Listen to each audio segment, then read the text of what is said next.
वो दूर घाटी में जो बस्ती देख रहे हो ना साहब, वहां हमारा घर हुआ करता था। और हमारे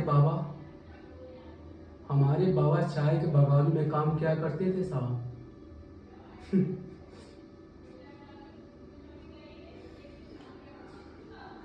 हमारे बाबा बड़े ही हंसमुख और नेक दिल इंसान थे साहब, बड़े ही मददगार। सारे वर्कर बाबा की बहुत इज्जत करते थे। बाबा यूनियन के लीडर जो थे मुझे मेरे बाबा से बहुत प्यार दुलार मिला साहब, बहुत। वो पेड़ देख रहे हो साहब, वो पेड़, उस पेड़ में एक मोटी रस्सी का झूला हुआ करता था।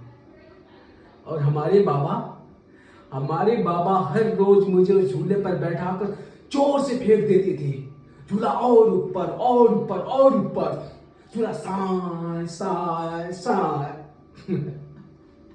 जब झूला नीचे आता है पेट में कैसा लगता है ना साहब, बड़ा मजा आता है साहब, बड़ा मजा आता है। बड़े अच्छे दिन थे साहब, बड़े अच्छे दिन।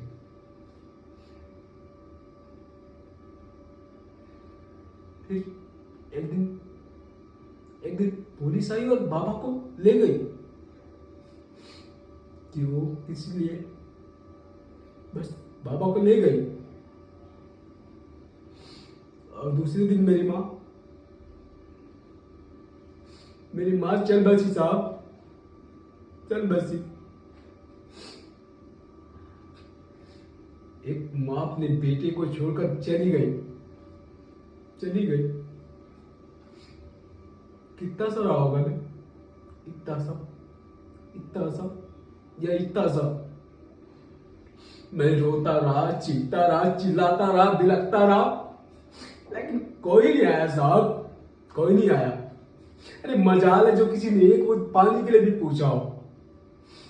कोई नहीं आता साहब, कोई नहीं। और फिर रात हुई, और जब रात हुई ना साहब तो भूख लगी। और जब भूख लगी ना साहब, ये जो पेट में का जानवर बैठा है ना साहब, अपने नाखूनों से, अपने हाथों से, अपने दांतों से ऐसे काटा का भी पागल जाता है, सब पागल हो जाता है, कुछ नहीं सोचता साहब, कुछ नहीं। फिर मैंने देखा कि एक कुत्ता मुंह में रोटी का टुकड़ा लेकर जा रहा था और उसी पेड़ के नीचे बैठ के रोटी को चबा रहा था। चबड़। मैंने पत्थर उठाया और दे मारा। कुत्ता भागा, मैं भागा। फिर कुत्ते की मुंह से वो रोटी का टुकड़ा गिर गया।